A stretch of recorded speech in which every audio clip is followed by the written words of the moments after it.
One name gone cold, one path went thin. Keep your eyes open, we're going in. Hi, hi, hi. How is everybody? I've got to be honest with you about a couple of things here. First of all, this is a story that's been covered extensively in the past around the time this young man disappeared. And secondly, I usually have a kind of a script that I follow so that I make sure I get everything in.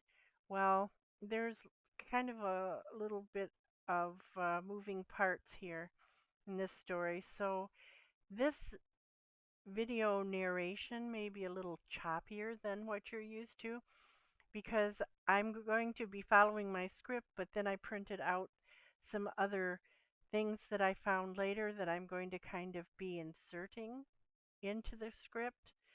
So bear with me if it's a little choppier than usual. I want to make sure that you get the complete picture of what went on and what's going on now. So this is the story of Jeremy Alex from Missing from Maine. On a spring evening in rural Maine, a 28-year-old man was seen running down a country road, terrified and convinced someone was after him. Moments later, he disappeared. More than 2 decades have passed and nobody knows what happened to Jeremy Alex. Did he become lost in the woods and succumb to the elements? Was he the victim of foul play, or is there another explanation hidden somewhere in the forests of coastal Maine? This is the unresolved disappearance of Jeremy Alex.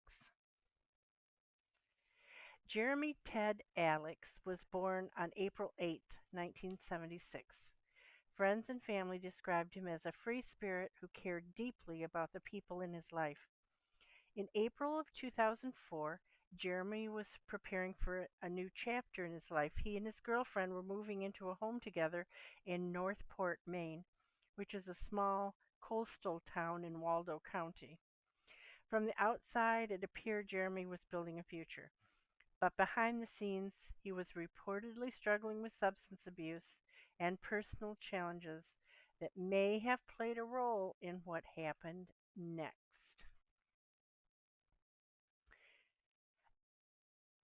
On April 24th, 2004, Jeremy spent part of the day moving belongings to the home he planned to share with his girlfriend.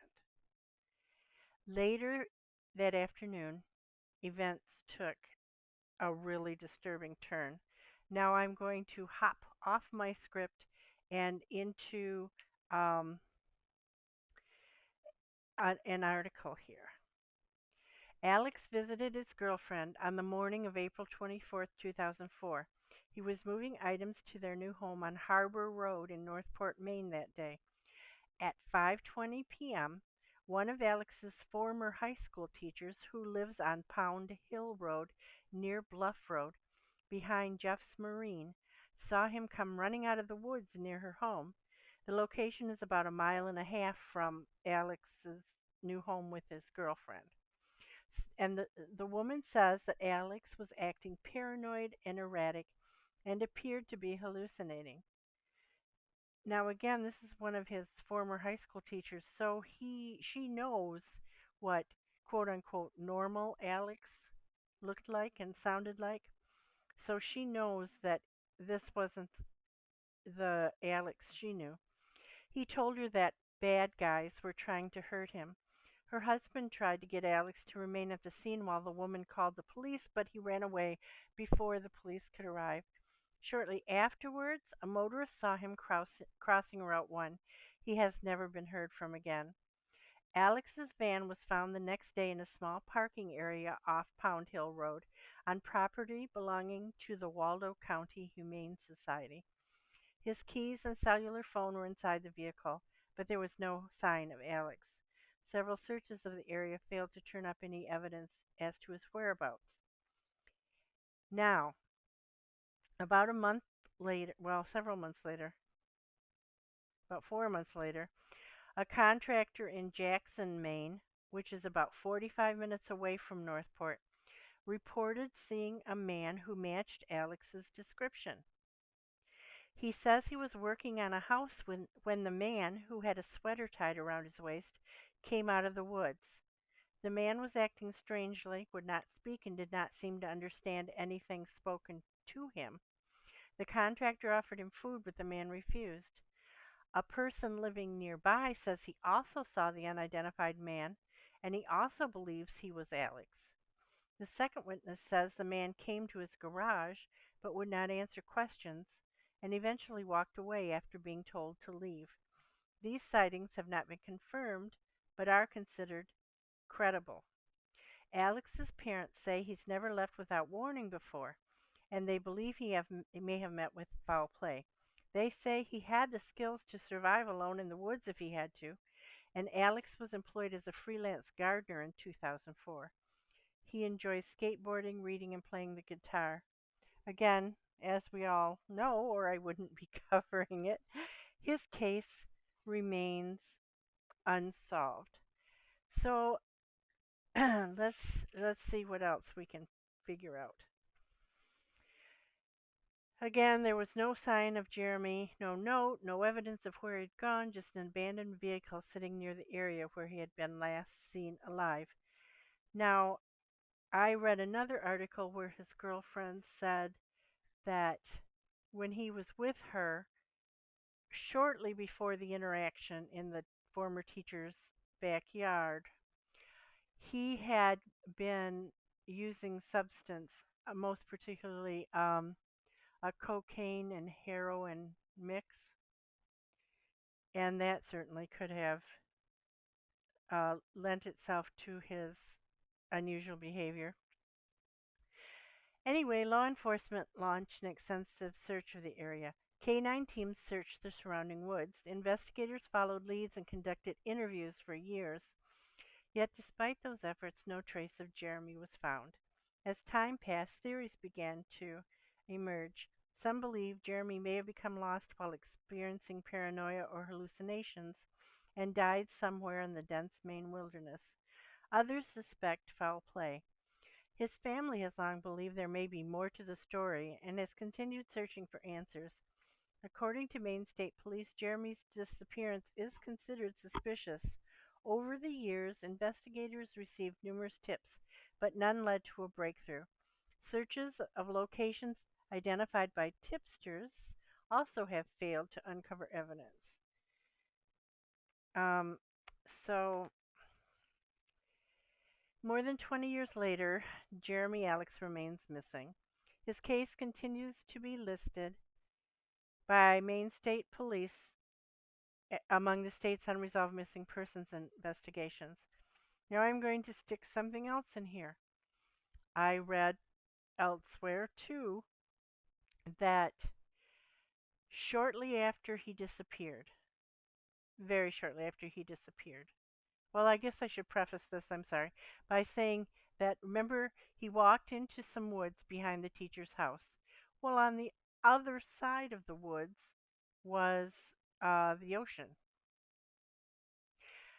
So a few weeks after he disappeared, within a month, a man walking along the shoreline found a wallet and some money. I know it was some money. I'm trying to think what else he found, but I think it was a wallet and some money, and maybe it was just floating ID and some money. I can't recall, and I apologize about that. Along the shoreline, he picked it up and he took it home, not thinking that it was tied to, not knowing that it was tied to a missing persons case for quite a while.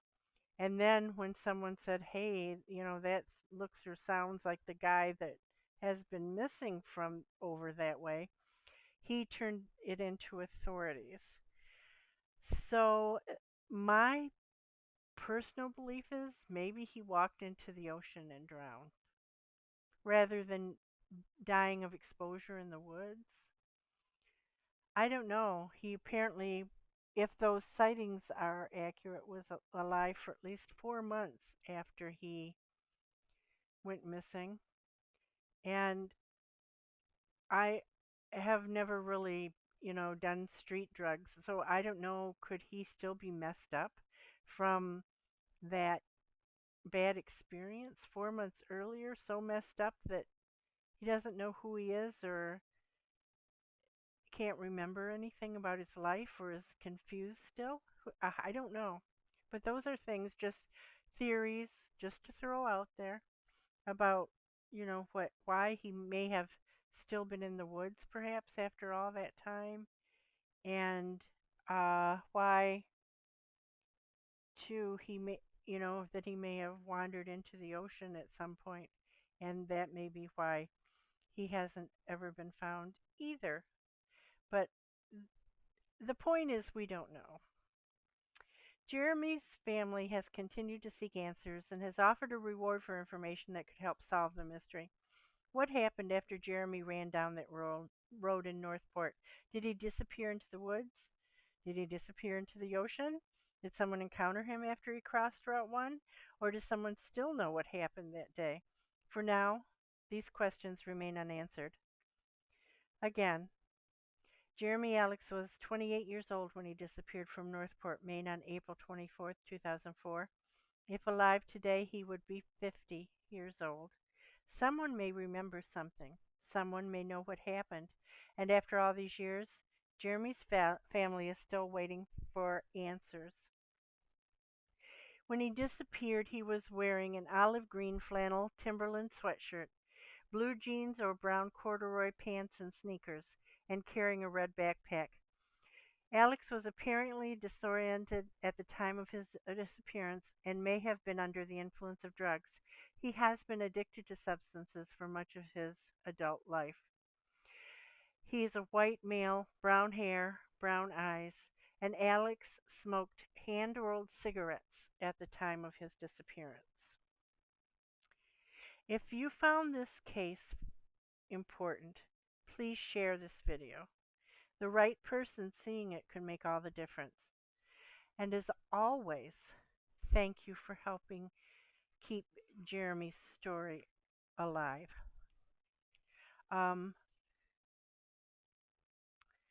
Once more, 4 years after Jeremy disappeared, a Northport couple turned over his driver's license to police. They claimed that the license had been washed up to their house in May of 2004. So that was, he disappeared towards the end of April. This was about a month later, may have been as soon as 2 weeks later, along with some money, while the property was still under construction by the Atlantic Ocean. Interestingly, the house was also connected to the same woods that Jeremy had disappeared into. The couple had seemingly kept the license with them without giving it much thought until a family friend pointed out that it belonged to a missing man. So, there you have it. This is a little bit longer than a lot of my videos lately, but there's a lot of information that I wanted to impart to you and a lot of little pieces to be put together. So, once more, thanks for watching. Like, subscribe, and share this video. And until next time, bye.